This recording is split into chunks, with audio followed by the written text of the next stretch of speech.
Hello everybody and welcome to the bi-monthly at this point recap for May and April of 2025. These months have been rather busy and I have been fortunate enough to get enough time to stream a few times. And I'm gonna be trying to stream every other week or so, hopefully for the foreseeable future. Now, unfortunately, I've also been really busy with school, and yep, that takes precedence. I just really have to concentrate on school because, yeah, still I'm struggling with that. But I think I have finally found my funk for that. So I now actually have like a proper way to work, and that's very crucial. I am still testing this out. Hopefully this will work, and if it works, that's good. Next year will be pretty good. But yeah, also that I have been working on content in the meanwhile, so it seems to be working. So that is good. Unfortunately, I once again don't have more to tell, like from media-wise, other than games and from Arkham LCG. Yeah, but mostly because I've been reading stuff, I've been watching a lot of stuff, and there's a lot of things I've been watching, and a lot of things, like a lot of manga that I have been, and webtoons, and actually some manhwa and stuff like that, and actually a couple of books as well that I've read because I've been traveling, but they haven't sparked my curiosity enough that I would like to highlight them, because they just weren't good enough. So I'm not gonna waste your time. If I don't enjoy them enough, I don't think I should mention them. So, but with that being said, first of all, there is one game that I want to talk about. So, the first game I want to talk about is going to be something that will also get its own video very soon. That is a game called Serre. It's like Serre, but Serre. I hope I'm saying that correctly. I should have looked up how to properly pronounce it. It's a rather short visual novel. Very, very lovely. It's very adorable. I absolutely adored it. I got a review copy for it, but it will receive its own review very soon once I'm done with the current school project. But yes, of course I will link it. I absolutely loved it. It was like really short, but I do recommend it quite a bit if you want a sapphic love story. It's very cute. So, the second game that I completed this month was Gestalt, Steam and Cinder. I absolutely adored that platformer. Metroidvania. It did have its problems. Mostly, you can see that it was a bit too ambitious for the project that they were going for and how much funding they actually had. But I personally enjoyed it. A very, very decent Metroidvania. In Blue Sky, I was posting when I was playing the game. I was posting about it at the same time while I was finishing it. And I kinda accidentally finished it in 2 sittings, because one of the most interesting aspects of the game was that it has a very, very, very good pacing, in my opinion, in the way that save points and story beats are interspliced so very finely that it just continued to push me forward to one more story scene, one more save point, another story scene, and it just kept a very good pacing for that, at least for me. So I wonder how many other people had that, because what I read from some reviews, other people were not having the same experience. But I really, really enjoyed my time with it. Obviously, I beat it in 2 sittings. It had a very interesting difficulty curve in the sort of manner that it didn't have a difficulty curve. I have a lot of things to say about it. I think I might do a review for it in in a special case, maybe. I'm still kind of pondering about that, because I have a lot to say about it, because there's a lot of details about it. And like documenting it while playing it gave me a very vivid like recollection of like a lot of the stuff that I enjoyed it. Like there's a lot of details, like of course the animations are something that obviously ate a lot of the budget. And I do feel like it paid off, because the world feels vibrant and alive, because there's like a lot of little animation details going on everywhere and a lot of background details, and it's just really, really nice. I really enjoyed the game quite a bit. The combat was a bit too easy at some points. In the last stretch of bosses was just like, well, I mean, I did do some amount of side quests, but I honestly didn't feel like that.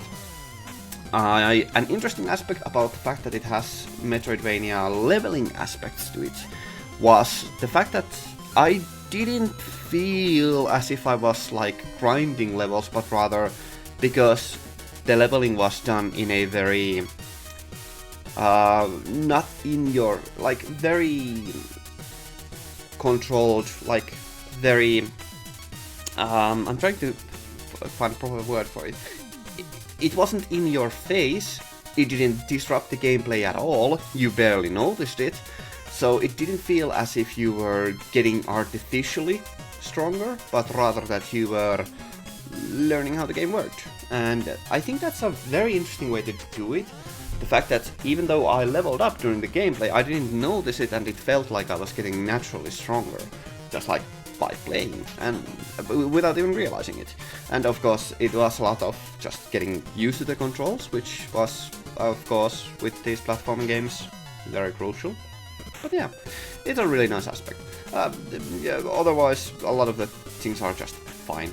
There's a lot to be said, but I did enjoy my time with it. But I do see, well, they had to do compromises, but I think they paid off.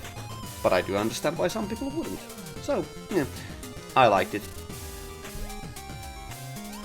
The third game in specific that I want to mention that wasn't played during stream was that I finished also.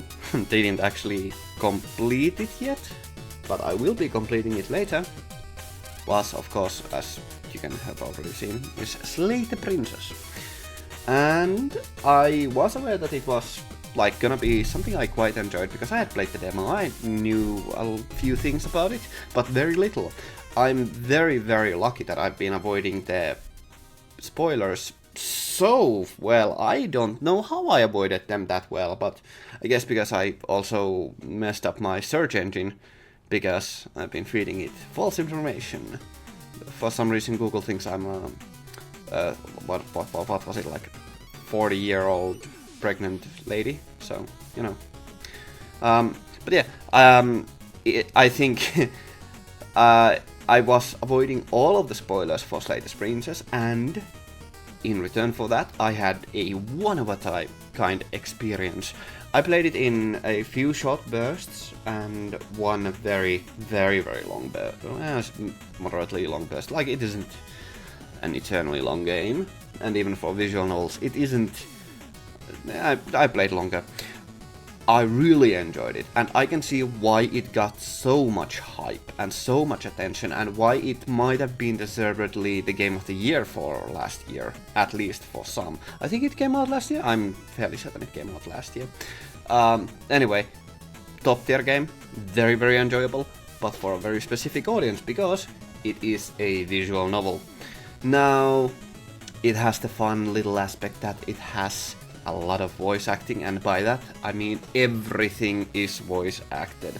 And my goodness, the voice acting does a lot of work for it, because it feels a lot more like... it's hard to explain without spoiling too much, but the voice work is out of this world, to say the least, and my goodness, it's a game that will remain with me. One of those things that I won't forget, because it just is something completely different from anything else. even though I've played a lot of visual novels, it just doesn't feel like anything I've ever played before, and I am so very happy for that.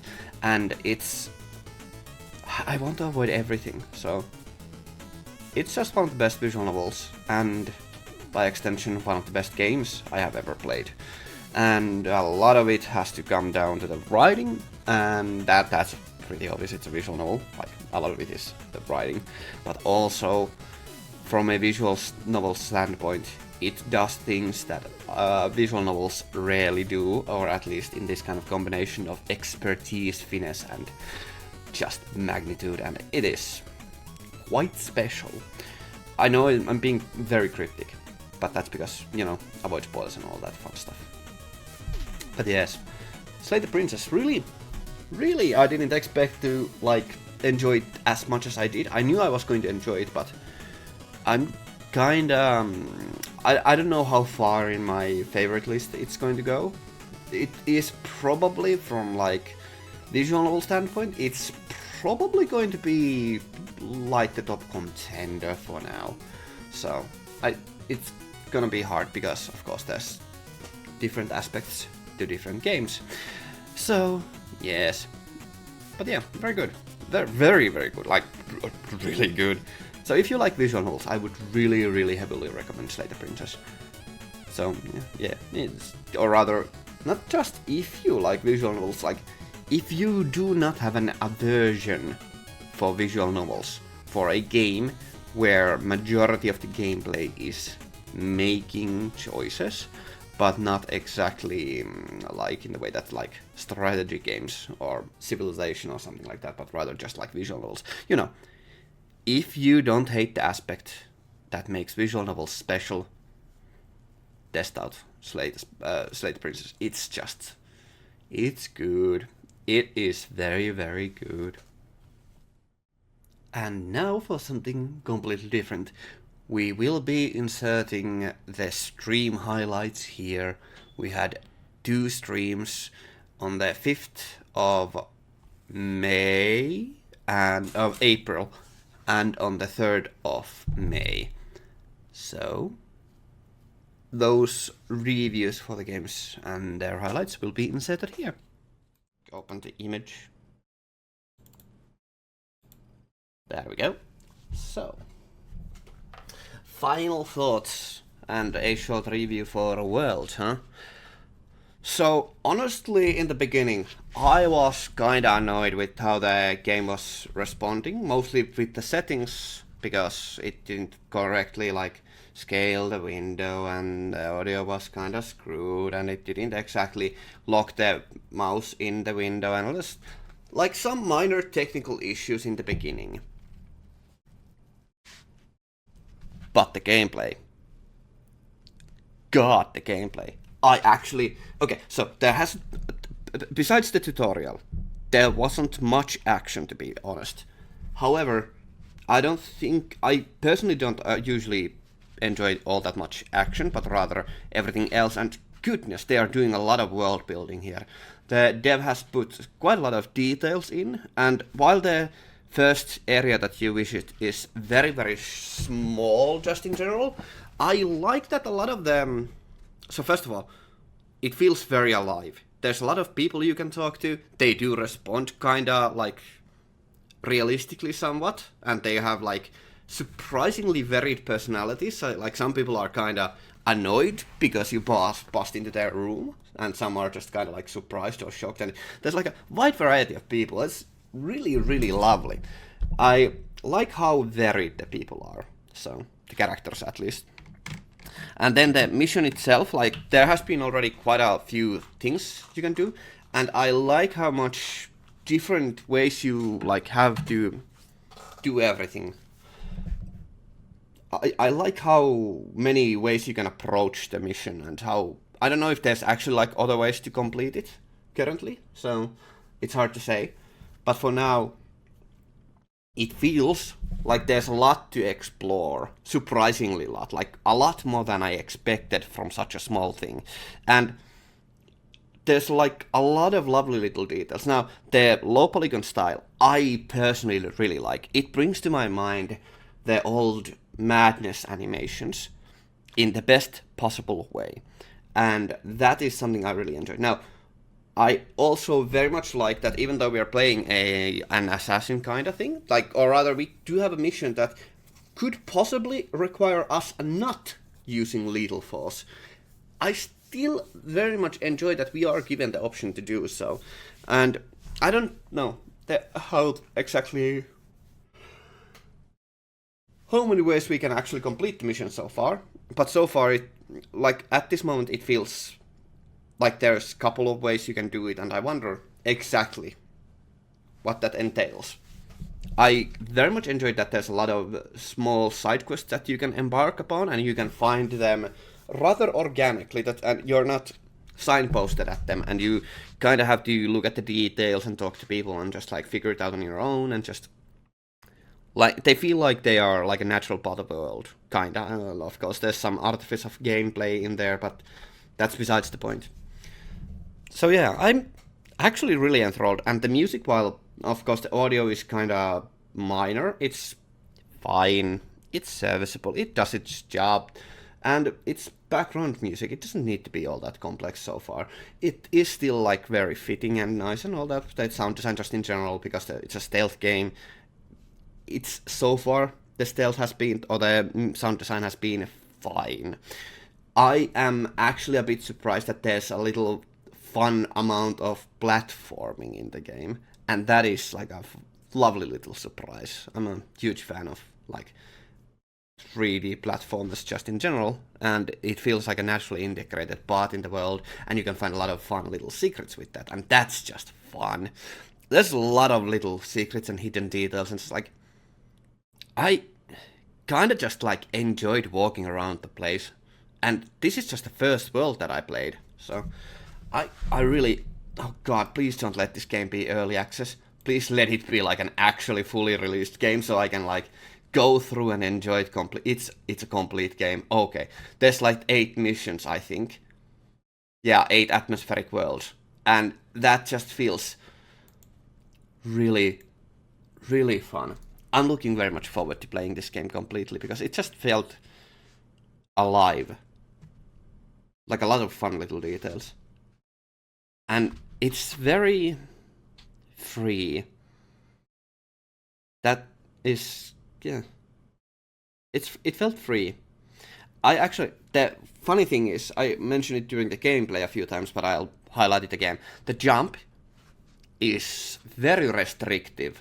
It's not exactly a very free-flowing jump, but I think that is in a very huge service to the game itself. It feels very good for the game itself. So that's nice. I enjoyed that a lot. Overlord Escape from Nazarick. So, if I remember correctly, this is made by the same people who, like, I think this, like, at least controls a bit similarly to the studio that made. No, it's their first game. That's a positive surprise. It felt very familiar to the Touhou Luna Nights and Deadly Record of Lodos War Deadly in Wonder Labyrinth. So it felt very similar, but it is from different developer after all. Not like that is important, but it felt like in a good way similar. Like the controls felt very good. I guess good is like the simple way to say it. It had a really nice, like, fluid feel to it. Like the controls feel very, very nice. Like it's responsive. Now, unfortunately, the dodge is actually a bit slow. So honestly, it felt a lot faster to just walk or run out of the way of the attacks, which, while not bad in and of itself, I didn't use the dodge a single time in this game. I don't know. It feels a bit strange. However, I did otherwise kind of like both the platforming and the speed and fluidity between the combat and movement and fighting, and it just feels very smooth. Now it is feeling like a lot of roguelike, not roguelike, and Metroidvania elements to it, and I think I mean it in a very much a good way. It feels like there is a lot of possibilities to backtrack, but you don't need to backtrack all that much. I would have appreciated if there was a way to put reminders on the map or make your own notes, but that's just how it is. It feels like there is like enough hints that you know where you need to go back and check it again. So yeah. Now, so far, the Metroidvania aspects and the movement aspects especially have felt unique in a bit of a way, like that you can like grab on. Like the whole movement system so far feels very nice and rather unique, but it doesn't feel like exceptionally strange. It feels very intuitive, and I like a lot of the allowances that the game gives you, like the fact that when you're spinning from those hold things that you can hold on to, you can control the direction you fling yourself completely. That is very nice. It makes it so that there's no timing there, and you have a lot more leniency when you want to launch yourself. When you grab onto it or launch from that to a wall, you can cling onto there for a second or what, like a good amount of time. And even when you cling into a, or launch yourself into a ceiling, you can cling onto that. So that's very nice. The wall grappling mechanic so far was a bit strange, but I actually kind of like it. It's very unique and it doesn't make it too easy, because triangle jumping always can make everything a bit too cheap.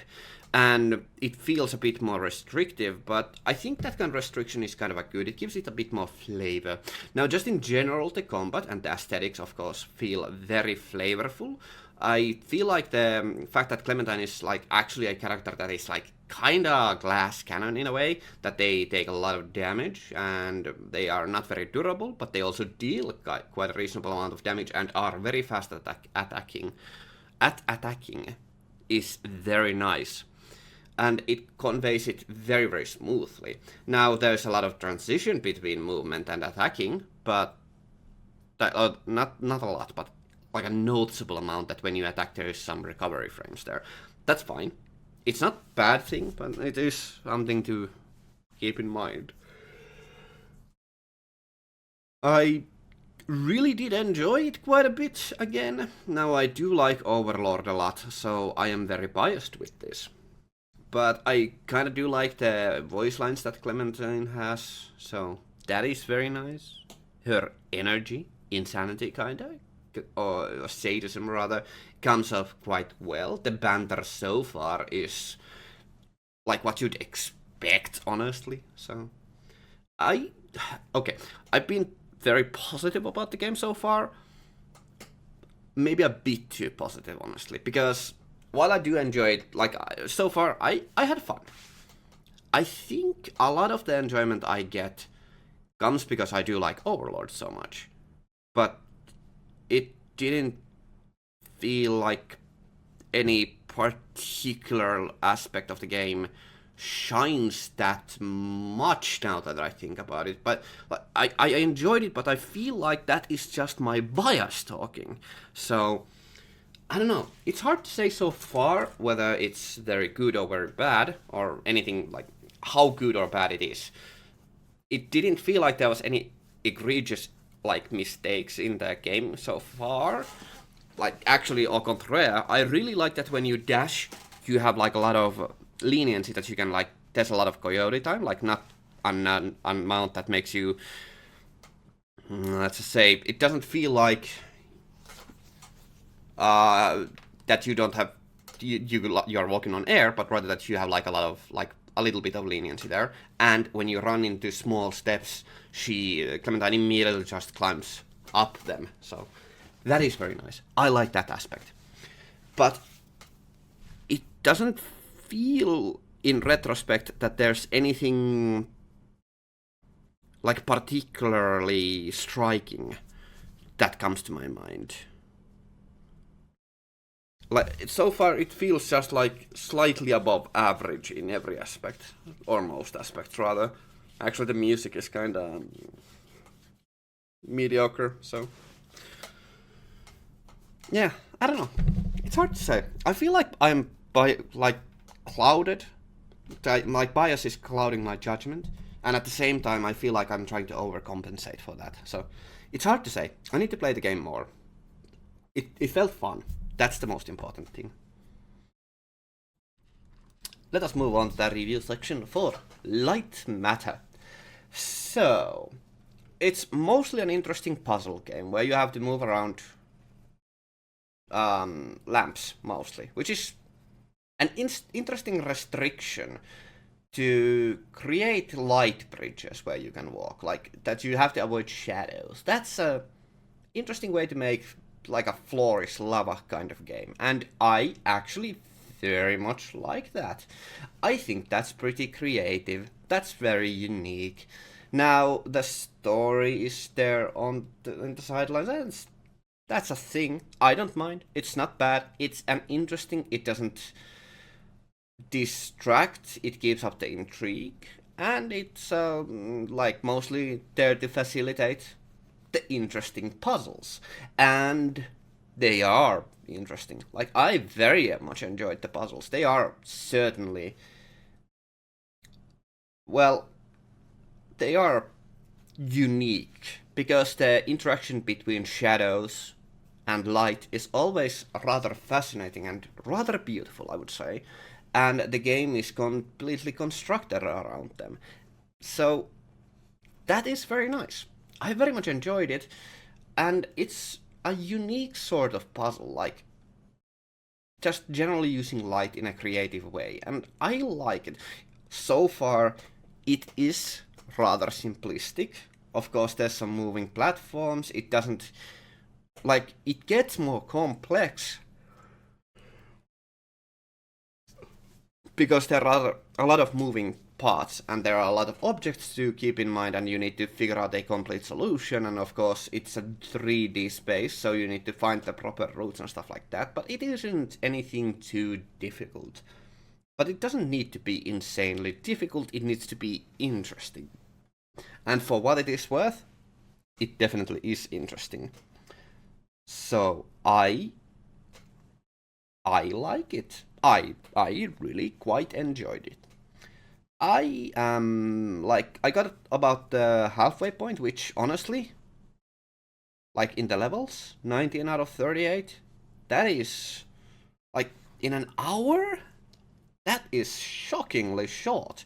But I think there's probably going to be, like, the harder levels will definitely take more time, so it's not gonna be that surprising that I kind of breezed through a lot of them. And of course, I've been playing a lot of puzzle games, so like just kind of intuitively knew a solution without even looking at all the components, because I was like figuring out the solution like from how it probably should be connected, and you know, that's just what happens when you play games, so you just kind of figure things out. But that also speaks to the strength of the puzzle design, that the solutions are intuitive. Now, counterintuitive solutions are, or puzzles rather, are also sometimes rather interesting. Let's talk about like Baba Is You, for example. That game completely shatters your logic, and that is due to the unique mechanics it has. I don't think that is always doable in every sort of game, and for now I think this is kind of really cool. It's a unique sort of puzzle game without like with. I really do like the atmosphere, honestly, because shadows and lights always interact in an interesting, unique, and beautiful way, and it is quite mesmerizing. Now, it isn't a light show, which is really funny to say. It isn't like trying to blow your mind with something very visually spectacular, other than just looking very, very appealing without being mesmerizing. So it doesn't like have too many flashing lights. It doesn't have like a lot of neon lights, rather than just like very, very high contrast white, which, you know, it's nice. Now, the game isn't black and white, which is really good, that there's other colors as well, so it doesn't actually feel bland, and the conspiracy in the story actually does feel somewhat intriguing. While it isn't exactly the thing that pushes me forward, it did hold my interest. So, yeah, what pushed me forward was actually just the puzzles, because it's really cool. Like, I want to see what is the next puzzle I need to solve. So, you know, if the puzzles are strong enough to pull you forward, I would say that is a very well designed puzzle game. And because everything else is very much a very good supporting actor, that's fantastic in my book. I want to actually give props to the sound design. The sounds are really, of course, a lot of it is just functional, but the music is something that I kind of really like because it's kind of toned down, but it had a really, really nice atmosphere to it. The voice actor for the narrator, very much fine. Very, just really much a serviceable job. Nothing bad about it.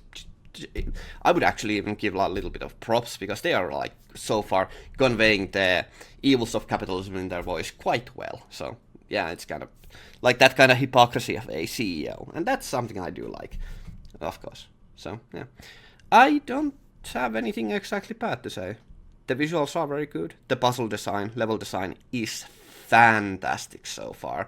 It isn't too difficult yet, but I'm only at the halfway point. It isn't supposed to be too difficult yet. Not that I didn't have to think at least once or twice, but rather that it didn't, like, make me annoyed, but rather like, yes, excellent, this is how it feels right. And that is how you make a good puzzle. It feels satisfying, yet somewhat challenging, without being frustratingly difficult. Now, I do like my fair share of frustratingly difficult things, but still, it's different purpose. So, later on, hopefully it gets a bit more difficult, but so far, yes. Sound design, excellent. Visuals, excellent. Level design, aka puzzles, very, very good. I very much enjoyed everything. I have a lot of problem actually saying anything bad, per se. Yeah, I mean, the voice actor isn't like, it's a bit of the narrator is a bit cartoonish, a little bit cartoonishly evil, but that mostly because of the narrative being woven. And I don't think it's, like, bad per se, so it's just like a minor little detail. So, yeah. Very, very nice, very nice. I do like it. Nimbusfall. What did I think of Nimbusfall? So, I forgot to check the different difficulties, or the other difficulties, if they all have a different boss to them. But what I can say for certain is that it's a really actually fun boss rush game. I really, really loved Fury. Fury is such a top tier game. And while a lot of boss rush games are, like, not even it is such a unique game that it's very difficult to imitate it. But I do like, just like in general, all boss rush games. And this feels like, I don't want to say derogatorily that this is another boss rush game, because that means that sounds like I'm trying to demean it, and I am not. I really liked this game. It's has a very, like, solid art style.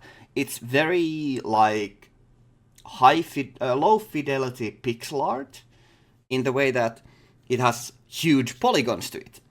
But that doesn't mean that it isn't well animated. Au contraire, mon ami. The animations on the enemies are so good. Like, they try to do their hardest to make the telegraphs as easy as possible. So far, all of the bosses I've seen, which is something like close to 13 bosses or something, I don't know. I didn't keep count. I could perhaps try to recall them all. They all seemed very unique. And I really enjoyed how each of them have a unique, like they feel really distinct from one another. So there wasn't anything that felt like repeating, which, you know, that's kind of the point of a boss rush game. They should not feel like they are repeating patterns.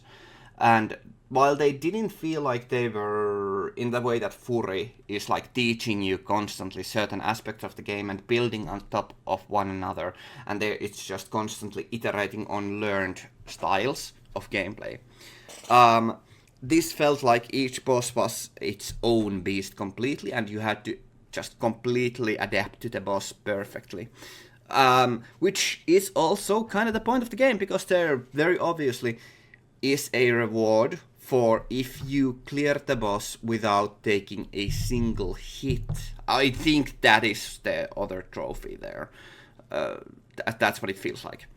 And that requires quite a level of mastery. Now, I don't think the weapons themselves are necessarily that, like, tied to it. I'm very happy with the starting weapon that you are given, which is like a sword, just a basic sword. It's a very solid, it's like a very decent all-rounder, and I feel like that was a very good choice. It feels like it can very easily just clear all of the bosses. I don't exactly understand what the level up thing there meant when you get a new weapon. It says level up. I don't think it didn't feel that you got stronger by picking up a weapon, but you just switched up.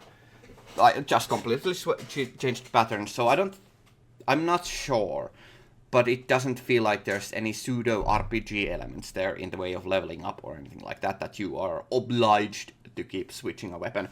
I could be wrong, I don't know. But I felt very happy with just finding the weapon I like and sticking to that, instead of constantly picking up a new weapon. I have to check if there's information on that, whether you need to should pick up a new weapon to get incrementally stronger. A lot of the enemies felt like they were perfectly tuned to the health, that you kind of just need to learn them, and they don't take annoyingly long, but they do require that you can't just like get lucky to avoid all of the damage. Now, one thing is that is similar with all boss rush games, and just in general with all bosses in difficult games, and that is that there is some amount of trial and error, let's say. You need to learn by beating them. Like, you can't first time perfect them. They do have like patterns that are very difficult. Maybe the first boss, perhaps, if you come into it blind and you are very careful, you probably can intuit most, if not all, of the attacks. But a lot of the other bosses really felt like you can't actually like intuit their attacks. Especially that one that looked like a pillar of ice. So, yeah. Very decent controls. There is a fair amount of hit lag, but that is just like recovery frames when you attack. You just need to get used to it. It's a skill issue, as they say. I really enjoyed that aspect of the game as well. It makes it, of course, a risk versus reward when you attack, so you can't just mash. And there's just like a surprising amount of leniency. The dodge roll itself felt very unnecessary, because I felt like the dodge roll isn't a dodge roll per se, it's just a displacement tool that you can move faster. So, yeah, could maybe communicate that a bit clearer, but I think that became clear after testing it a couple of times, that yeah, it doesn't avoid damage in the way that dodge rolls give invulnerability frames, which is fine. You need to actually just play bullet hell honestly, and that's perfectly fair. Some of the bosses do have like attacks that it feels very slightly unfair. Like the spider boss felt like I'm very certain that it is impossible to first time clear that without taking a hit, unless you're stupidly lucky with how you try to dodge attacks. But it is still like a very fair boss in that way, that you just kind of need to learn the patterns, and then just keep repeating the boss, and eventually you'll first time clear it. And that's fair. I think that's fine. It's yeah. I'm talking a lot. I, in conclusion, really liked it. It's very solid, very fun. It is a boss rush game, so you need to know what you're coming into ahead of time. Now, due to the nature of this gameplay system, I did not know that, but I don't mind that because I'm just happy that I accidentally have like some really good choices that I do like always keep. So yeah, very solid. The music is fine. I don't have anything to say about the music. Like nothing good, nothing bad. It's serviceable, and you know, if the music doesn't get grating, it's done its job. It doesn't feel like it went above and beyond, which is fine. It's totally fine for a game not to blow your mind. Yeah, I have nothing else. I very much enjoyed it. So yeah, Nimbusfall. Pixel art boss rush game. I wonder if the bosses are unique to the difficulties or not, or then just like adding more. Like if there's some bosses that only appear on easier difficulties because they would be too easy for harder difficulties. I don't know. Remains to be seen. Yes. Very, very enjoyable. I do want to complete this game later. So, OVIVO. There is a lot to say. It's I have a lot to say, but I already spoke a lot during the gameplay, so I'm going to keep this a lot shorter than I thought or rather, how I don't want to speak too much on this, because this game is mostly... it has a certain je ne sais quoi to it. It is a really mood, like a vibe based game. It is very visually appealing. It feels like with all of the games that are dealing with the same kind of mechanic of shift, that you shift between two worlds that have a reverse gravity. It's one of those games, a platformer sort of thing, and on its surface, that is like, well, very, very, very, very surface level. That's what it is. It's a game where you alternate between two worlds that have different gravity to it, or rather reversed gravity, opposite directional gravity.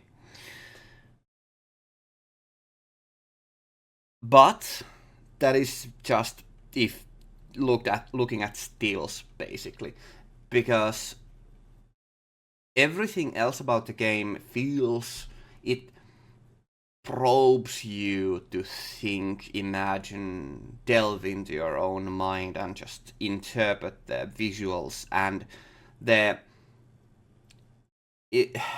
okay. The controls feel very, very fluid and smooth. You can input during the flight. You can input very, very quick. Like you can always buffer the shifting when you're in the other world. So you can like completely buffer it very, very, very well in advance. And it really is very lenient with that mechanic. There's a lot of checkpoints because of the hazards, and it doesn't interrupt the gameplay at all if you fail. And even in the more little challenging aspects where you need to collect the story clips, they weren't really that insanely difficult. Somewhat challenging perhaps, but that's because I am bad at games. So, it in the control aspect, it feels very good.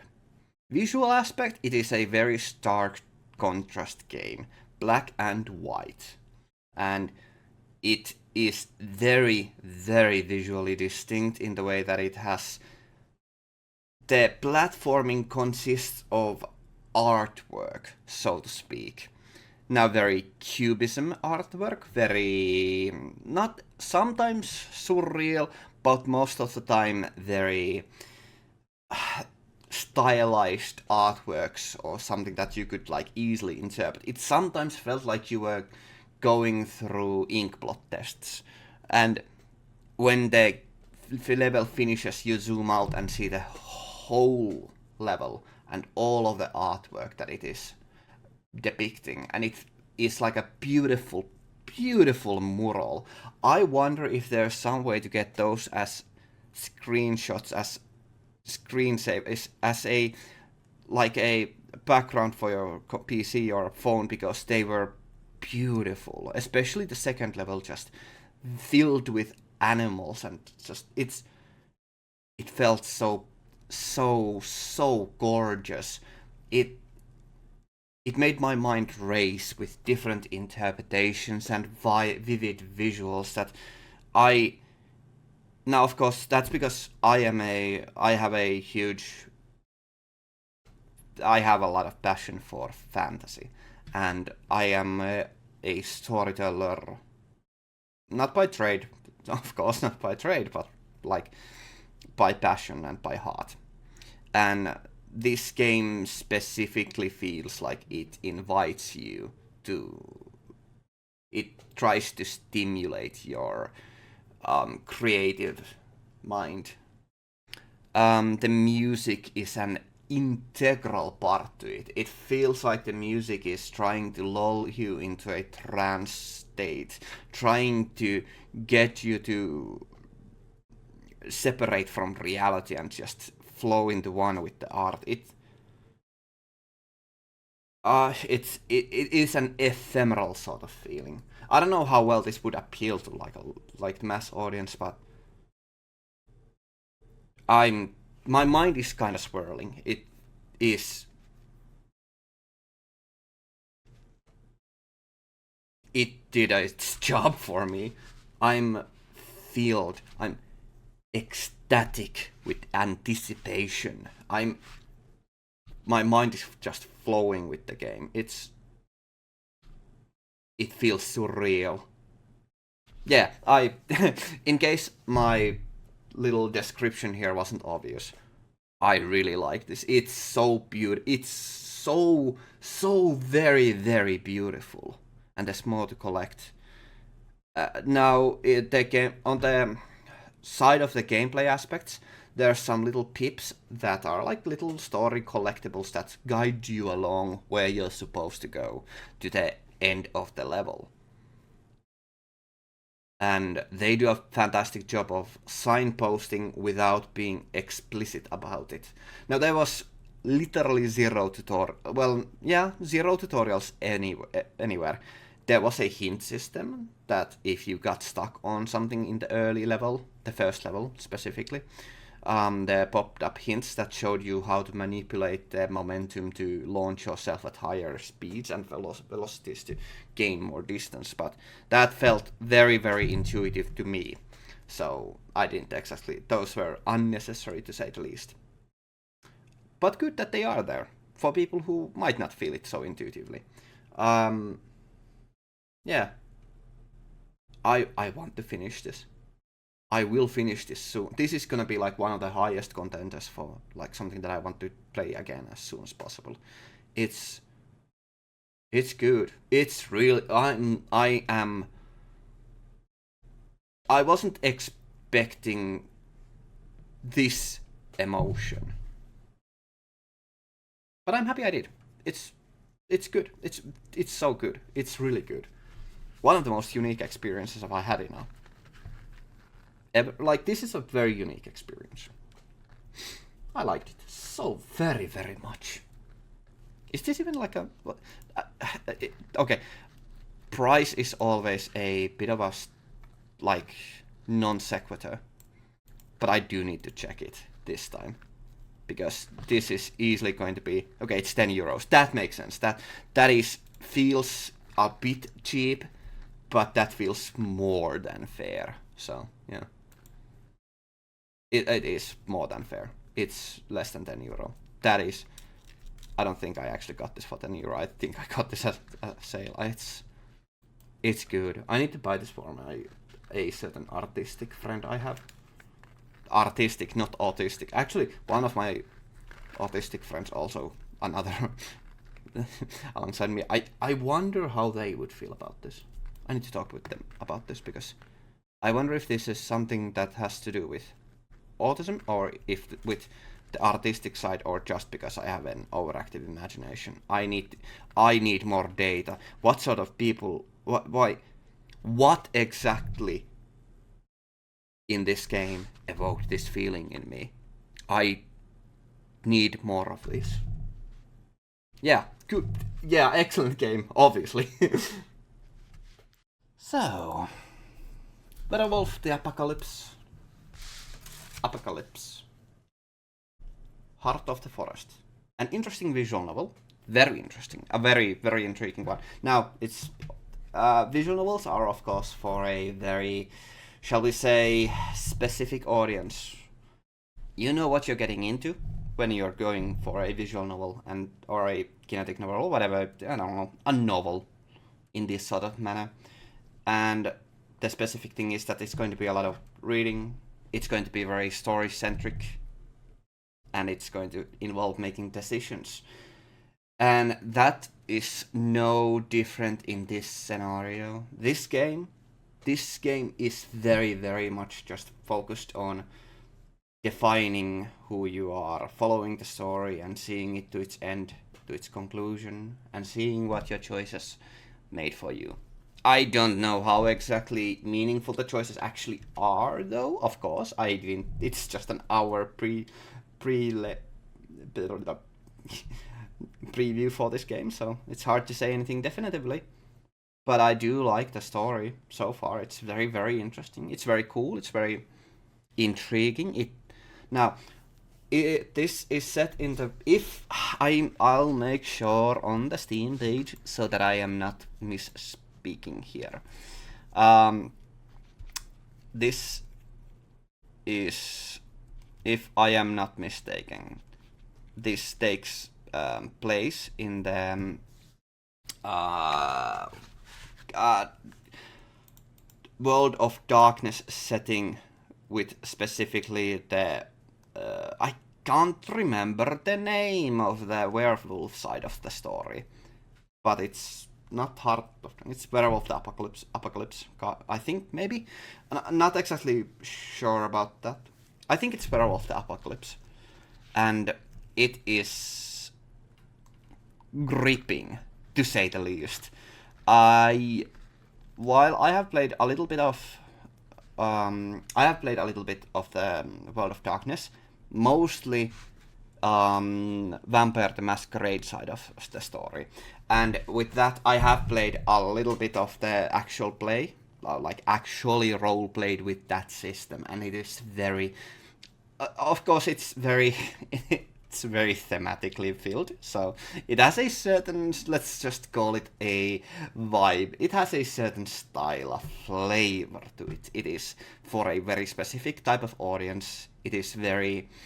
these stories are like... TTRPGs, or RPGs just in general, are always... or especially like these written RPGs are, of course, often very queer, or rather... queer in the sense of not as in gay, but as in weird. It's interesting, because I always have enjoyed them, and this especially is written in that style, written for that audience, very, very well. I enjoy the Heart of Darkness setting quite a bit, and this is so very well influenced by that. It takes so very well after that. It's written in a beautiful style. It is very, very gripping. I am very drawn towards this story. It is just bleeding through the words with flavor. It's oozing with atmosphere. Now, it is a kinetic novel in the sense that the choices are very impactful, and the sound design creates an atmosphere and draws you in. While there is, of course, very, like, I hate when people start to make comparisons about gameplay stuff in visual novels, because sometimes visual novels don't have a lot of choices in them. But here there's, like, a lot, like, quite a lot, to be honest. And I suspect that there is, like, a lot of branching stories here that are going to be interesting to explore. And for what it's worth, the story feels like there's I'm not sure about the exact amount of control that you have, but it definitely feels like you have a lot of control. And that sense of agency in a visual novel is very, very crucial in my mind. And that is conveyed here very beautifully. Not sure how much of it is just effective smoke and mirrors, but as we all know, smoke and mirrors in video game design is very important to keep up the masquerade, as they call it. So, yeah. I enjoyed the story, I enjoyed the gameplay, I enjoyed the choices. The visuals are very nice. There's just some artwork here and there, and it gives an atmosphere. The sound design, as I already went into a little bit of detail, it's good. It is very good. At least for me, it draws me in very, very effectively. And the story is really, really intriguing. So this is definitely a high pick for me to continue, because I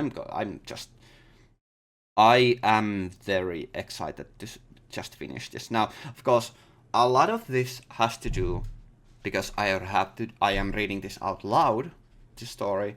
So I kind of give a bit more flavor to it, and by giving it a bit more flavor by reading it out loud, I also quite actively, quite selectively,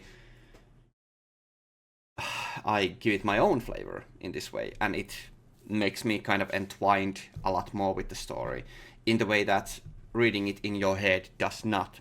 And that is just how human brains work. If you read something out loud, it sticks in your mind a lot more. And I think that has done the game a huge service here for me, because it is tugging at me to continue. It feels like it is drawing me in to continue it. So, yeah. I don't know if that's a huge positive, if that's just a fun little detail, if it's just the side advantage of streaming this preview here, but it's good. One minor note that I wasn't exactly that is the side disadvantage of streaming this and reading it all out loud, is that there's a lot of Polish names, and as is very apparent, I can't read Polish, so the pronunciation is not good, let's just say. I should probably learn Polish at some point. I do have a couple of Polish friends, so, and why not? It would be interesting. But I'm not about to add another language that I should get passingly acquainted with. So, anyway, I really enjoyed this. It might be for a very specific audience, but I'm gonna give myself a pat on the back that I've chosen these 3 games that I have randomly at some point either gotten from Humble Bundle or just purchased at random sales. They are really good choices, because these are absolutely speaking to me. All 3 of these games were. So, yeah. I apparently know my tastes, or I might have very wide amount of, a very large margin for taste. So, I don't know, I can enjoy a lot of different things. Yeah. This is going to be one of the games that where you need to know what you're getting into. This requires a huge disclaimer on it. regarding what exactly it is. Not just because it's a visual novel, but what style of visual novel it is and what it is covering and what is the style. Because, but usually visual novel people who play visual novels always kind of do their usually they do their research for this because they need to know well in advance what exactly they are getting into if it is a visual novel that they would be interested in. But I think for a specific audience, it's really good. Yeah, so I'm very satisfied with that. I'm really satisfied with that. And now for the final part, I will be talking about the Arkham LCG campaigns that I played during this time. I hope I remember the campaigns correctly, because 2 months is a long time and a lot of stuff happened. So the first of all, we played through the Drowned City campaign, and I played the new investigator Agatha Crane, a very, very unique and interesting investigator, in the way that she is either a seeker combined with a mystic or vice versa, like having a little splash of the other color. And I very much enjoyed that aspect. It is a very cool, I like this kind of like duality to a character, and I will be experimenting with the other side eventually, but the gameplay, you know how I'm going through this. But yes, it was very enjoyable to play with her. I want to highlight a couple of cards here, of course. Olive McBride is one of the really fun Mystic cards that I just absolutely have fallen in love with. She's just such a fun little ally to reveal more tokens, and that has some really, really fun interactions. I do want to play another Mystic again, just to test it out more and more. It's really fun. And of course, Agatha Crane absolutely loves her. She's such a good ally for her, because it allows you to activate Agatha Crane's ability to play another event. So I really enjoyed it. Another really good thing, like a very good item, asset rather, is the Rod of Carnamagos, which actually is very decent, and in certain aspects for the Drowned City campaign is very, very good, like horrifyingly good. And I just generally really like it, because I do like a lot of curse aspects. It's something that I absolutely adore. It is really fun, even though it is sometimes risky to use curses. But yeah, I like the Rod of Carnamagos, and it also does activate Agatha, so yeah. Or it doesn't, but with the combination of a couple of things, Rod of Carnamagos during investigation, there's a lot of stuff in the way that Rod of Carnamagos interacts positively with Agatha Crane. But those are more specific for certain cards. So what I really want to talk about is this card, Cosmic Revelation, which I've fallen in love with. This is one of my favorite one experience Seeker cards. It's just like such a good, so good action compression. I absolutely adore it. It allows everybody to either draw a card or play a card, and both of those are fantastic. Like, it isn't like a huge, impressive splash, but it is very useful. So I really like it. And of course, it's one of the inside events that you could play from your discard basically whenever. So it's very nice.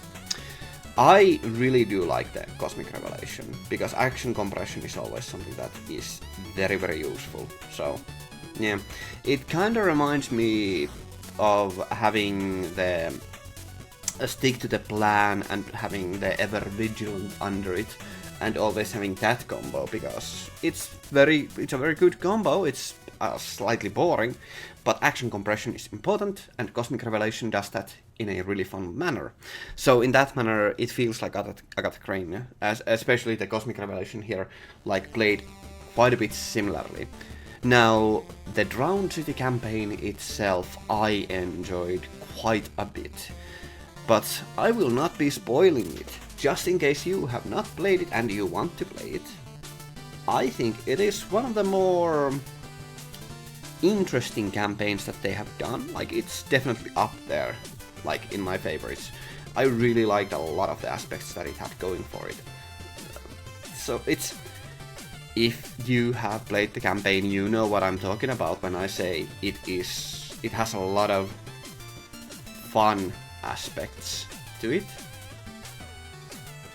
that you get during the campaign. I'm trying to hint at it without being really direct. But yeah, I liked it. I liked it a lot. It's a good campaign. It's a very good campaign. It's one of the best campaigns, I would say. So, the second campaign that we absolutely adored was because we liked the Drowned City, we decided to immediately play it again. And I returned to playing with Carolyn Fern, a psychologist. It is such an interesting little support class. Now, I did also have some damage, of course, because you know how Guardians go. You stick dynamite in them, but no, I did have a lot of stuff. Like, I was actually playing more of a support role there, and that was really fun. I haven't played like this kind of a support like all that much, but it was really cool to have my friends just soak up a lot of hits, and then I healed them. So it was overall very nice, especially when I drew my cards that could heal sanity. Or horror, rather. Which, well, let's just say, I got very unlucky, annoyingly often. I really like playing Carolyn. She's very, very cool. What I especially adored, now, I did talk about always stick to the plan combo with Ever Vigilant and stuff like that. That's very basic. What was actually far more interesting, far more fun, was that I ended up having some really cool allies.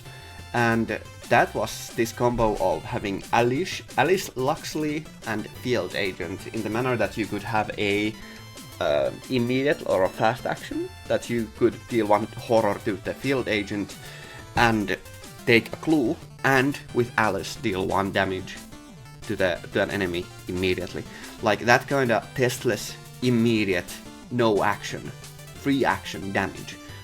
Very lovely. I really liked playing that. Now, of course, I really also enjoy that Girish Kadakia is such a very fantastically good ally for Carolyn, that when Girish heals, Carolyn also gets money. So, I really enjoyed that.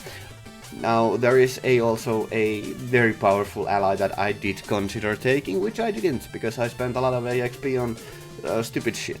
But I will be talking about that in a bit. So yeah, Carolyn, really, really fun. I did enjoy it. Now I did get very unlucky, but yeah, overall, very enjoyable.